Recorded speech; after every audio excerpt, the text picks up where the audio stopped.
Cisco is working to power an inclusive future for all. Access to information, security, equality, and fairness. Cisco, the bridge to possible. Learn more at cisco.com/go/bridge to possible.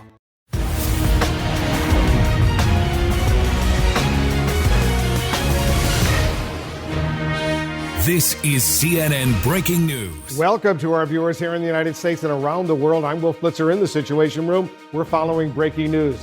The Democrats are taking a high-stakes gamble with the Biden presidency tonight.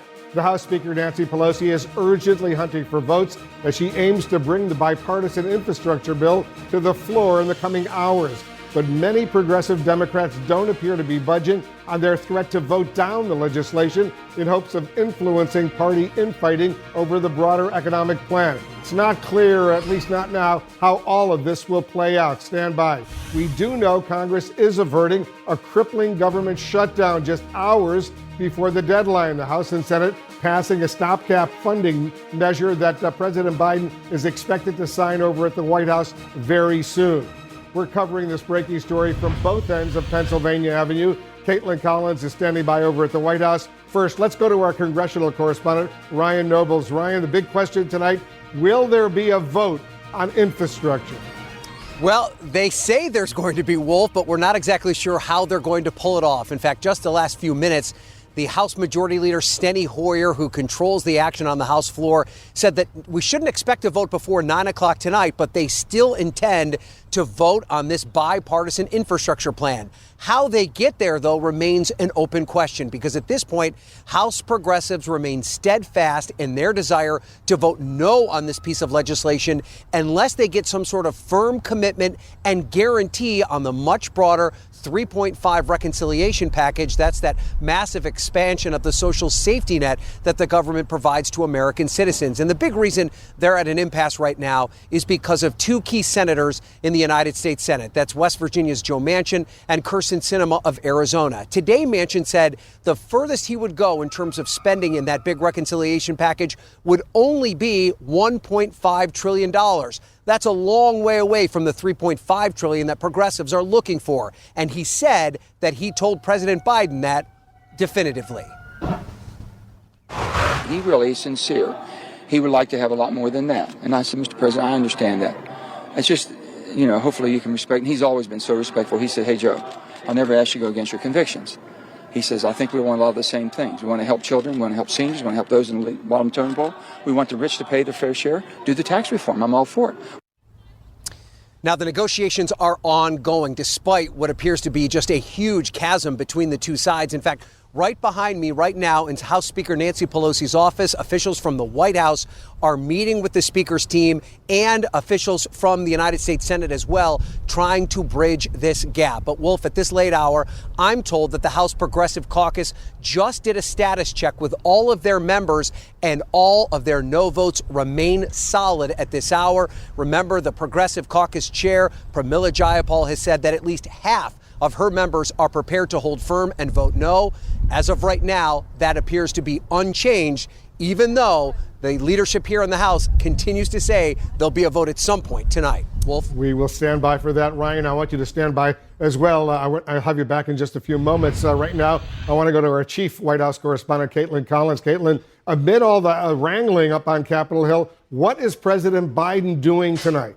Well, he's been here at the White House, Wolf. Of course, they said he essentially cleared his schedule so he could be in touch with those White House aides that Ryan just noted are up in Speaker Pelosi's office on Capitol Hill right now as she is trying to solve this Democratic stalemate over his domestic agenda. And we are told by a senior administration official that the president has spoken with Speaker Pelosi this afternoon to give him an update on what the latest has been, because they are at this standoff between those progressives that Ryan just mentioned, are still maintaining publicly at least that they are a no unless they get a vote on reconciliation for this infrastructure vote. And so they're waiting to see here at the White House whether or not that's going to happen. And the one thing we will see is potentially President Biden himself, because that funding bill that you mentioned earlier to ward off a government shutdown at midnight is on its way to his desk right now for the president to sign it. And he typically does that in the Oval Office with cameras there and reporters, of course, to ask him questions about his viewpoint of the latest in these negotiations and in these talks over his agenda.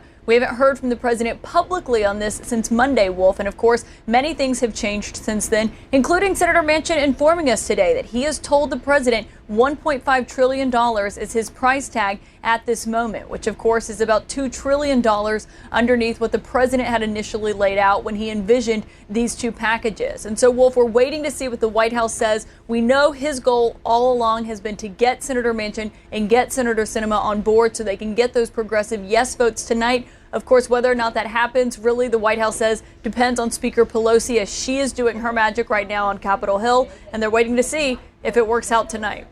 Caitlin, I want you to stay with us. I want Ryan to come back. He's up on Capitol Hill. Also joining us, our chief political analyst, Gloria Borger, and CNN's chief national affairs analyst, Casey Hunt. Gloria, the House Speaker is apparently working furiously behind the scenes to whip this vote. But does anyone know how this will all unfold later tonight? No, and I don't even think she does. She calls all this work she's doing, these negotiations, it's my favorite quote of the day. Somebody asked her, what is it like? And she said, it's constant invigoration. Words only Nancy Pelosi can speak about herding her cats up there. But it's unclear what exactly is going to occur. I talked to a moderate House Democrat today who said to me that there seems to be some interest in a framework. A framework is a word we're hearing now over and over again. And Ryan can speak to this about sort of an outline about what would be in the reconciliation bill, whether that would have a certain price tag on it or not. I don't know. So honestly, the answer to your question, Wolf, is no one knows. Yeah, that's a good answer. That's the best we have. Casey, progressives say their no votes are solid right now. Earlier this week, the speaker said she'd never bring a bill to the floor that doesn't have the votes to pass it. She could still delay this, couldn't she? She could, Wolf, and that is something that, we've heard both about Nancy Pelosi and then from her own mouth, that she wouldn't actually take it to the floor if she doesn't have the votes. But I would just remind everyone that there's knowing you've got the votes, and then there's the situation that can unfold on the floor if you feel confident that you can get there. And I'm interested in looking to see how much of a risk the House Speaker is willing to take here, because it's one thing to go in front of the cameras and say that you're going to vote no if you're a progressive to your president's agenda. It's quite another to stand out on the floor surrounded by members of your own party who are some probably pleading with you in the face of leadership that's trying to push this through. You've got people on the phone calling you and telling you, hey, you really got to do this for your president, for your party, for your country. And so my question is, can she get close enough? Can they come up with a quote unquote framework or set of principles with the White House that will allow the progressives to say, OK, we've got enough trust? And even if that whip count that the progressives are putting out isn't quite the same as what the speaker may have behind the scenes, I think that there is an element of feeling politics here that we really shouldn't overlook, especially because big picture, again, this is a group of Democrats who are going out publicly and saying we're going to tank a priority that our president, a Democrat, is asking us for. It's a pretty unusual situation in Washington, at least on the Democratic side it has been for so many years. Ryan, Congresswoman Pramila Jayapal just tweeted this. She's the chair of the Progressive Caucus. We won't let massive corporations, billionaires, and a few conservative Democrats stand in the way of delivering transformational progress for millions of working people. Stick to the plan. Pass both bills together. So she's firm. They're all going to vote. At least a lot of those progressive Democrats. They're 90, 95, 96 progressive Democrats. She says at least half will vote no. Are there enough Republicans potentially to offshoot that? Because, as you know, there were 19 Republicans who voted for the bipartisan infrastructure bill in the Senate, including the Senate Minority Leader, Mitch McConnell. All 50 Democrats voted for it. Are there going to be a whole bunch of Republicans that will vote for this infrastructure plan? At this point, Wolf, there aren't enough Republicans, especially if Congresswoman Jayapal's numbers are what she says they are. She said that more than half of her caucus would hold firm and vote no. That means somewhere in the range of 45 to 50 members. At most, we know publicly of about 4 or 5 Republicans that have said they're willing to break ranks and vote for this. And we also know that the House Minority Leader, Kevin McCarthy, is specifically whipping his members against this measure. He does not want Republicans to deliver this victory for the House Speaker Nancy Pelosi. So because these margins are so great, it would be hard to envision a scenario by which the House Speaker could peel off enough progressive votes that would equal the number of Republicans that would vote for it. And I'd also make one other point about this, Wolf, and it's also to Casey's point. Congresswoman Jayapal never said don't delay the vote. In fact, she said today, bring it to the floor. We're prepared to vote no. She's almost daring the House Speaker to do that. So they're almost ready for the House Speaker to call their bluff. You know, Caitlin, the president's approval rating has really taken a serious dip since the start of his presidency. Take a look. In April, he was at 57% job approval. In August, down to 49%. And now in September, 43%. How much is at stake for his presidency right now? I think the White House views this as if this infrastructure bill could get passed tonight by the House, it would be a much needed boost for that approval rating that has suffered a string of setbacks from several different things, ranging from Afghanistan to the coronavirus pandemic that, of course, is still happening here in the U.S. And so that's how they're viewing it. But they're also viewing it in a longer term picture. And if they can get both of these bills passed and it just doesn't happen tonight, that movement doesn't happen tonight, they're also preparing expectations for that. Because you heard Secretary Granholm, the Energy Secretary, saying on CNN earlier today that if this vote doesn't happen tonight, to them, it's not the end of the world, that they will, in their mind, get both passed. But when she said that, she said they believed they would get this infrastructure bill passed and a version of the reconciliation bill passed. So also lowering expectations for what that reconciliation bill is going to look like. So I think those are two big parts of this. But also another big aspect of this, Wolf, if they do come to that framework agreement tonight that Gloria was talking about, is trust. And that is whether or not those progressive members,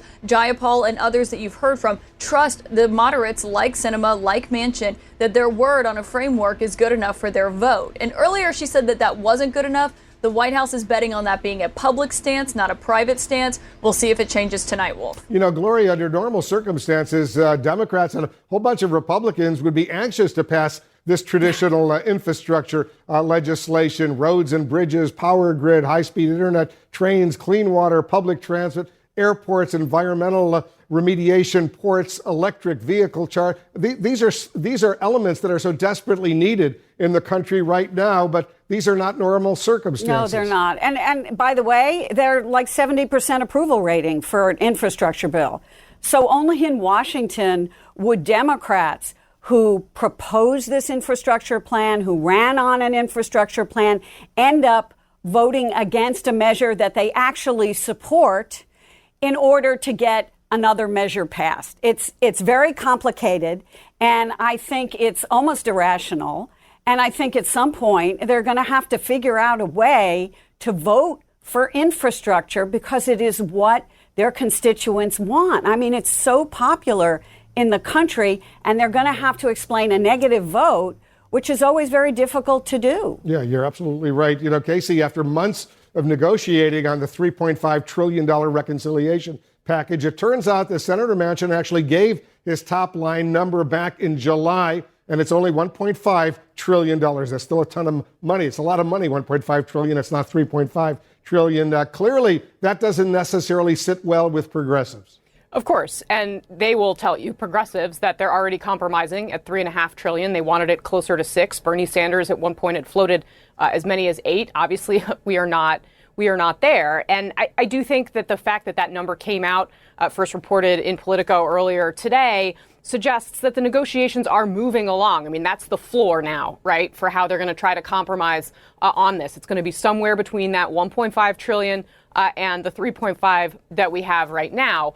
But again, I think if we step back and look at the big picture here, Democrats fighting over this, some of them, moderates, are saying, like Joe Manchin, are saying we don't need to rush this reconciliation package. Let's just vote on infrastructure now. But if you look at what Republicans are doing, they are, one, staying out of the way of Democrats, as Gloria was just outlining, fighting over their own priorities. And two, Mitch McConnell is trying to jam them on the debt ceiling. He is insisting that they use this arcane process, reconciliation, which they can only do one time, to include the debt limit. And that, of course, is October 18th. So they are really on the clock here. This is very, very urgent. And they need both this deal with moderates and progressives to move it forward. Yeah, so much is at stake right now. All right, guys, stand by. Just ahead, we'll have more on the showdown up on Capitol Hill. I'll speak with a key moderate representative confidently predicting the bipartisan infrastructure plan will pass the House of Representatives later tonight. Stay with us. You're in the Situation Room. Where will we be in 5 years? In 50 years? Will everyone have access to information and security, to equality and fairness? Cisco has made it its purpose to power an inclusive future for all. Where will we be in 50 years? Let's go see. Between the world and what we make of it, there's a bridge. Cisco, the bridge to possible. Learn more at cisco.com/go/bridge to possible. The universe has a sense of humor, especially when it comes to cars. As soon as a warranty expires, things start to break and those repairs are no longer covered. CarShield picks up where your warranty leaves off, with service plans that cover expensive repairs. Coverage that could save you thousands of dollars. They pay your favorite mechanic or dealership directly, making the entire process fast and easy. Get a free quote by calling 800-416-6522 or visit carshield.com. Looking at live pictures from outside the West Wing of the White House, you see the Marine Guard there. That means the President of the United States right now is in the Oval Office. We're following the breaking news. We could be on the verge of the biggest moment of the Biden presidency or a truly embarrassing failure by Democrats despite controlling the House of Representatives, the Senate, and the White House. Joining us now, Democratic Congressman Josh Gottheimer of New Jersey. He's the co-chair of the Bipartisan Problem Solvers Caucus, a key moderate. Congressman, thanks so much for joining us. Earlier today, you said earlier today, we're going to vote today on this infrastructure bill and that the vote is not going to fail. Congressman, do you still stand by those two statements? 1,000%, Wolf, and I'm optimistic that it's going to be a late night, but we've got the Chinese food out, and so we're going to be eating late. But I'll tell you, by the time we finish this, we're going to deliver the largest infrastructure investment in 100 years for our country, and it's going to be supported by Democrats and Republicans, just like it was in the Senate when it came out with 69 votes in early August. And it's this Wolf has got everything from helping us fight climate change with climate resiliency to our roads, our bridges, our tunnels, broadband infrastructure. For Jersey, what's so important, the tunnel between New York and New Jersey, the train tunnel.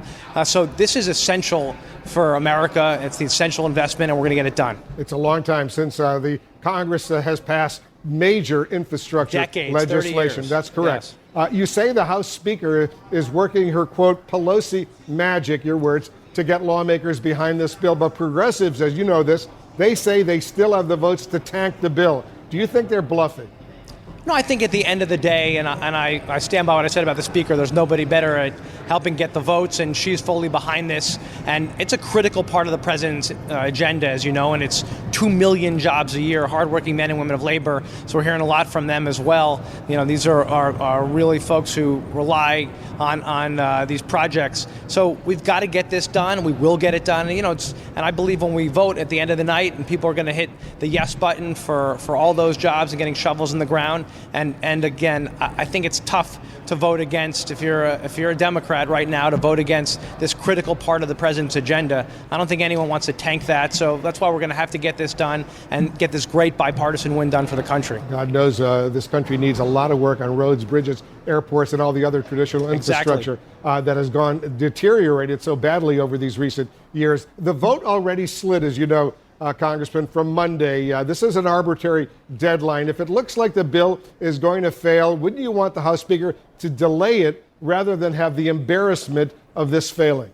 Wolf, I'm totally optimistic that it's going to pass, and so I'm not even considering that scenario because we're going to, when she announces we're bringing this to the floor, the momentum is building. We're going to be there. I just talked to her a minute ago. We're all very optimistic about this, and Well, this is so important, not just, as I said, for the president, but for the country. And people back home, I'm hearing from so many folks who are saying, I'm sick and tired of the potholes, right? I'm sick and tired of waiting on the trains for hours because they're broken down. People want this fixed. This is broadband in rural areas, all right? And it's water infrastructure where you've got lead in the drinking water in New Jersey and so many parts of our country, and forever chemicals we've got to get out of there. And the fact that you've got Democrats and Republicans coming out of this in such a strong way in the Senate, when this bill passed, you had everyone from Bernie Sanders to Joe Manchin to Mitch McConnell getting behind it and voting for it. So that's why, I really believe we'll have a strong vote tonight. Again, it may be late, but that's how these things work till the end. What do you say to Congresswoman Pramila Jayapal, the chair of the Progressive Caucus, who says stick to the plan, pass both bills together? She just tweeted that. Listen, I have said for months now that I support also doing a reconciliation package. We've got to do both. We've got this one now, the bipartisan infrastructure package. It came out of the Senate. It's been sitting in the House waiting for the beginning of August just to pass and get to the president's desk. But we're also working feverishly on the reconciliation package. And in fact, I was up late last night and early this morning working around the clock on it with my colleagues and with Senate colleagues. They're working right now still on details on that. So that's going to get done as well. But it doesn't make any sense. These are separate bills. Well, if it doesn't make any sense to tank a key part of the president's agenda and an infrastructure investment, and that's why I just don't see, while this other bill is going through the process and building the legislation, it just doesn't make any sense to me that we would do that. So I believe at the end of the day, and I talk to Pramila all the time and my colleagues, that we're going to get both done. You heard from Senator Manchin today of his commitment to getting reconciliation done. We know Senator Sinema has said the same. So we're going to get this done across the finish line, both bills. But tonight, it starts with infrastructure. We'll see what happens. Congressman Josh Gottheimer in New Jersey. Thank you very much for joining us. Thanks for having me. All right, we'll stay in close touch. Coming up, significant new developments in the Gabby Petito investigation. We're going to bring you details on new revelations that police were called to the family home of Brian Laundrie multiple times before and after Petito's disappearance. We're following breaking developments in the Gabby Petito investigation. CNN has learned that police were called to the family home of Petito's fiancé, Brian Laundrie, multiple times before and after she was reported missing. CNN's Randy Kay is on the scene for us. She's got new details. What are you learning, Randy? Well, if this flurry of calls took place between September 10th and September 27th that we've gotten a hold of. So someone was calling the Laundrie home here behind me in Northport, Florida, on some very key dates around this Petito case. The weekend of September 10th and 11th, we know that Gabby Petito's family reported her missing on September 11th. Well, on September 10th, the day before, 2 police calls related to the Laundrie home. On September 11th, the day she was reported missing, 3 police calls. On the 14th, which is the day that Brian Laundrie's family says that was the last time they saw him, there was 1 police call related to this address. And on the 17th, which was the day that Brian Laundrie's parents reported him missing, there were 4 police calls related to this home. We also know that there were a couple of calls made on the weekend of September 10th and 11th that came from Gabby Petito's father. Police are telling us that he was trying to figure out how to report his daughter missing, but he gave this address, so that's why they were sort of clocked as being related to this address, even though he was never at this home. None of those calls were 911 calls. We know that. Also, Wolf, today we could tell you that the FBI was here. They were collecting more DNA evidence. We're told by the Laundrie family attorney that they were here to gather DNA evidence that would assist them in the search. They were trying to get some personal items related to Brian Laundrie to use with the canine search dogs. So that's why they were here. They did show up with a large brown bag, which they left behind, and they did go briefly into that camping trailer parked here in the Laundrie family driveway. Wolf, back to you. This investigation continues. Randy, thank you very much. Let's get some insight from CNN legal analyst Joey Jackson and CNN law enforcement analyst Anthony Barksdale. Joey, what do you make of the series of calls for police service to the Laundrie home? Yeah, Wolf, I make of it that obviously you had a family here, that is Gabby Petito's family, that was very desperate, that was in a search for answers. We know the context in which the calls were made. You had a situation where the family was not getting any cooperation. The family was not getting any information. The family wasn't being told anything as to the whereabouts of their daughter, as to what, if anything, Brian Laundrie knew with respect to where she was, where he left her, what he was doing, what, if anything, he could do to assist or help. And as a result of that, I think you have the family being very desperate and wanting to know where their daughter was, who was with you, right, for a number of months, who you recorded every day with regard to where you were, what you were doing, what you were eating, what you were participating in. That trail goes home. That trail goes cold, You go home. The daughter's not there. And so I think that this is just the family really seeking and trying to find and determine what occurred. We know later what occurred, and that is that the remains were found. And, of course, she was identified as Gabby Petito. And it being identified as a homicide. Yep, indeed. Anthony, when you see a high volume of calls concentrated in a relatively short period of time, what questions does that raise in your mind? It raises a lot of questions. If you got that many calls, what did the police do at the first call, the second call, the third, the fourth? So what did the police do? What's documented? What officers responded? What supervisors responded? You can't sit and keep hearing an address come out over and over again without giving it special attention and saying, what in the world is going on at this address? So I would want to know that immediately. The FBI needs to know immediately what the department did with those phone calls. It's very important. These pieces of the puzzle all have to be straight if we're going to ever find out what is going to happen with this case. If we're going to ever find out. Joey, the FBI, and we're showing our viewers some video, they returned to the Laundrie family once again today. The family's attorney says they were collecting items that could help them in the search for Brian Laundrie. What does this tell you about the search? So I think there's a number of things. I think the first thing, obviously, is that the police and investigators want to secure DNA, right? That's important, of course, as you look at the body of Gabby Petito. You look at the actual crime scene that they're looking at, and they're looking to make links and matches with regard to what they found there, what items were there. Is there anything that potentially matches the items they found in the home? In the event, for example, that they're searching, we know they're searching, but they find Mr. Laundrie, they're going to either find him in a state of life or otherwise. And if in the event that he's alive and well, you want a DNA match to determine that indeed it's him. In the event you find remains, you want a DNA match to otherwise indicate that it's him as well. And so that's an important link. And then, of course, the final piece is that every single piece of this investigatory mix is going to give you additional information as to who was responsible. And if that can be discerned by getting items from his house, then I think that's what the police is doing. Joey Jackson, Anthony Barksdale, guys, thank you very much. We'll stay on this story for sure. Coming up, we have details about a new round of January 6th subpoenas. That's coming up right after the break.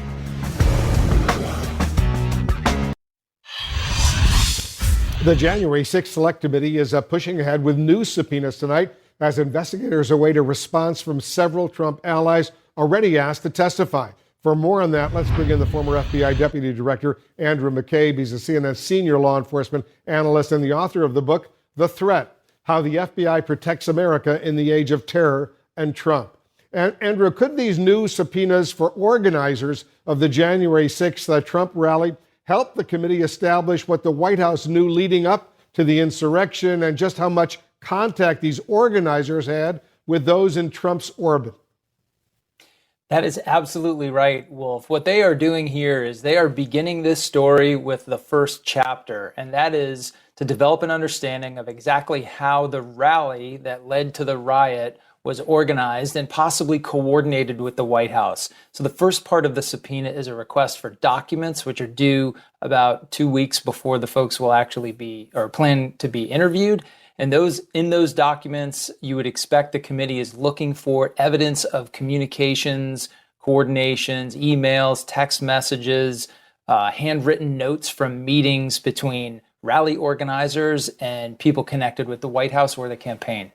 The deadline, as you know, Andrew, for previously subpoenaed Trump insiders like Mark Meadows and Steve Bannon to produce documents is just 1 week from today. If they don't comply with the committee's deadlines, what happens next? Well, typically, as you get closer to the deadlines, the lawyers will make contact and ask for additional time or ask for deadlines to be rescheduled. And that usually happens once or maybe in some instances twice.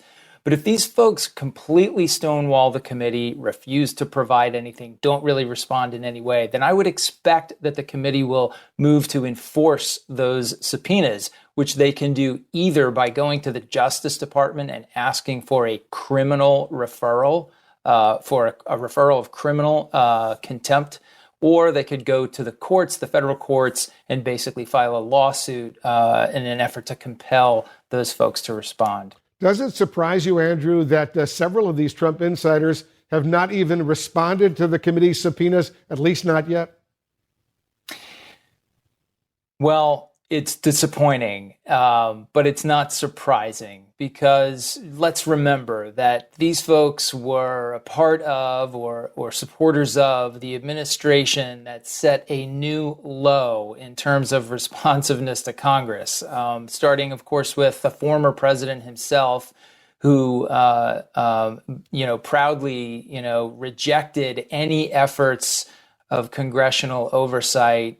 Refused to send witnesses up there, claimed executive privilege over communications that clearly had no connection to executive privilege. So it's disappointing that they're still taking those sorts of positions, but it's not surprising from this group. And very quickly, before I let you go, Andrew, I want to turn to another subject. The special counsel, John Durham, today issued new subpoenas in his probe, which has been going on for a couple of years, of the FBI's Russia investigation. Is this the action of a special counsel who, after, once again, 2 years of investigating, has found essentially not much, at least not yet?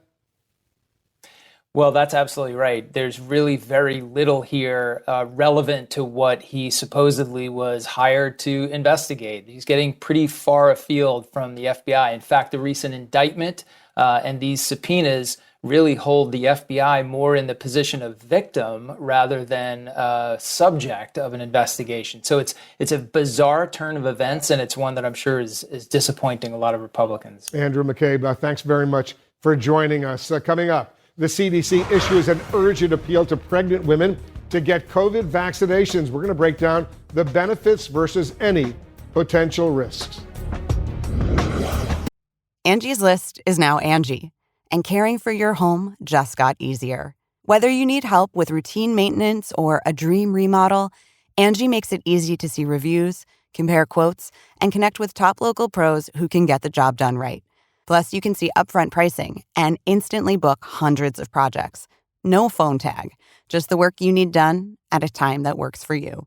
Angie's got your to-do list covered from start to finish.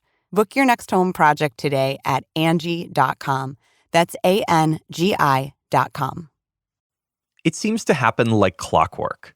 As soon as a warranty runs out, things break and they're no longer covered. When your car is in that situation, though, you could be staring down thousands of dollars in repair bills. CarShield begins where your warranty ends with service plans that cover those expensive surprises. They pay your favorite mechanic or dealership directly, making the entire process fast and easy. Get a free quote by calling 800-416-6522 or visit carshield.com to get your free quote.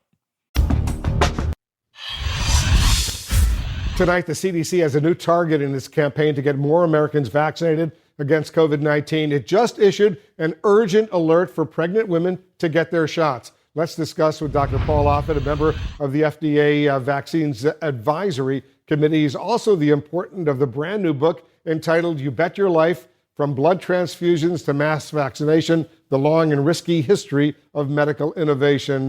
Dr. Offit, thank you so much for joining us. Thanks for writing this book as well. Very, very informative. Last month saw the highest number of coronavirus-related deaths in pregnant women since the start of this pandemic more than a year and a half ago. Can you explain why the benefits of this shot outweigh any potential risks? Well, it's interesting the way this played out. I mean, what happened was when Pfizer and Moderna did their phase 3 trials, they didn't include pregnant women in those trials. And typically what will happen is the CDC will say contraindicated for use in pregnant women because we have no data. But even then, The CDC knew that pregnant women had a 2 to 3-fold increased risk of having severe infection, which could cause hospitalization and ICU admission and ventilation and death. So they said a pregnant woman could reasonably choose to get the vaccine, and then thousands, and then tens of thousands, and then hundreds of thousands of pregnant women made that choice. So now you had data. You could look at women who were pregnant who got the vaccine, compare them to women who were pregnant who didn't get the vaccine to see whether there was any problem with the vaccine, whether it affected maternal health or whether it affected fetal health or neonatal health. And the answer was no. It was fine. It was perfectly safe, except that if you didn't get the vaccine, you were at risk. So then the CDC changed its mind. It said that it went to you could reasonably consider using it to you should get it. It's recommended. And now because you're seeing more and more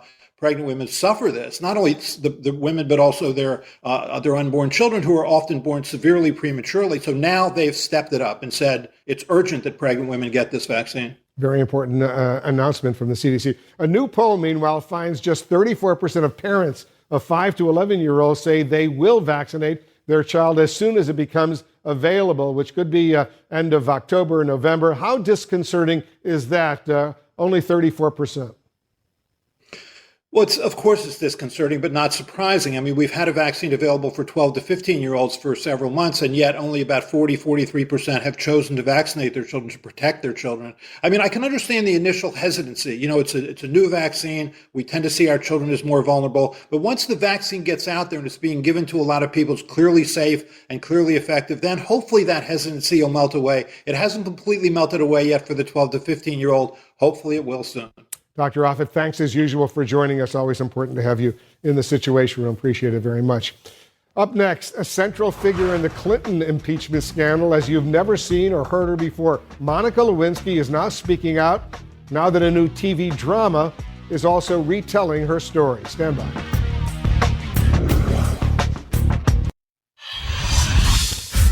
It's now been, 23 years since most Americans first heard the name Monica Lewinsky. And only now are we getting a fuller picture of the former White House intern and what she went through during the Clinton impeachment scandal. Brian Todd is joining us right now. Brian, Lewinsky is telling her story now in new interviews, as well as as a producer in this new TV drama that has just come out as well. That's right, Wolf. Monica Lewinsky's profile has really ramped up in recent days. After tenaciously avoiding the public eye for so many years, she now seems ready to own her story, and she's doing so with a surprising revelation.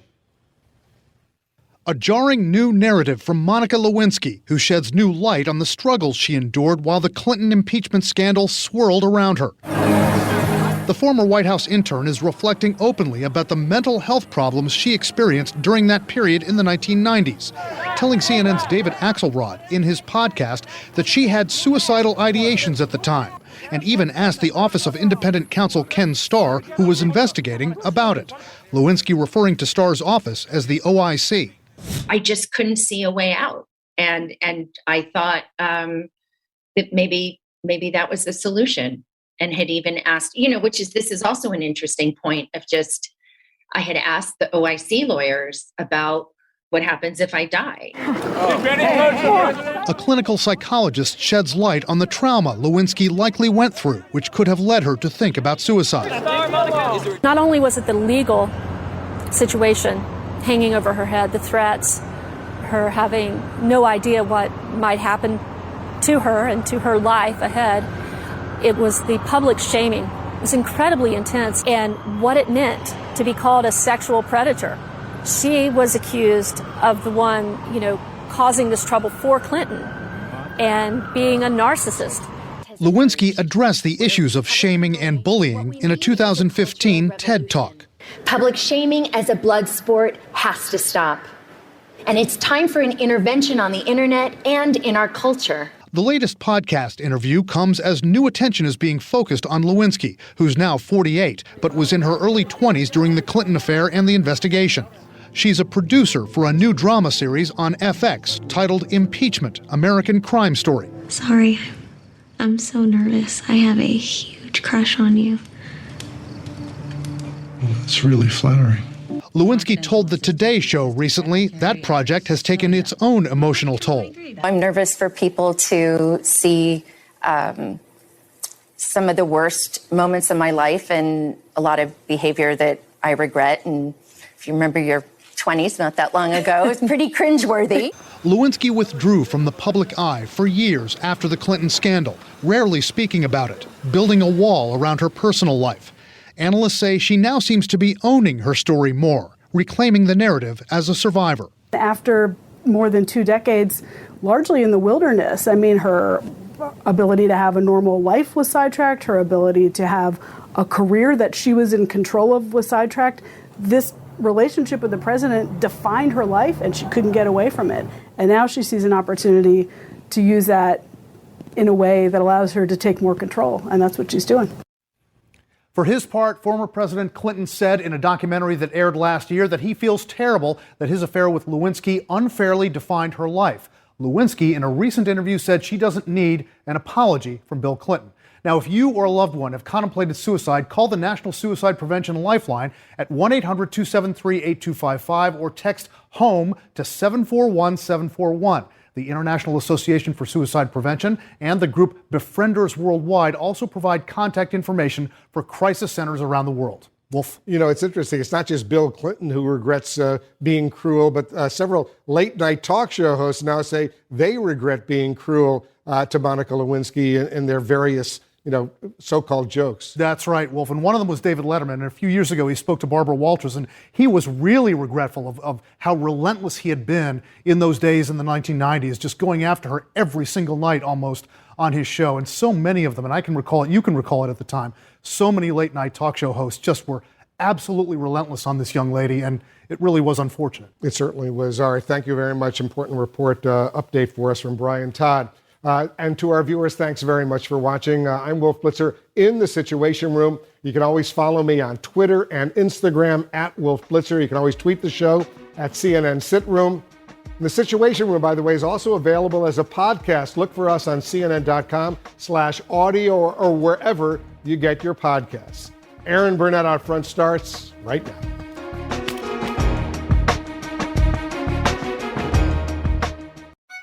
Where will we be in 5 years? In 50 years? Will everyone have access to information and security, to equality and fairness? Cisco has made it its purpose to power an inclusive future for all. Where will we be in 50 years? Let's go see. Between the world and what we make of it, there's a bridge. Cisco, the bridge to possible. Learn more at cisco.com/go/bridge to possible.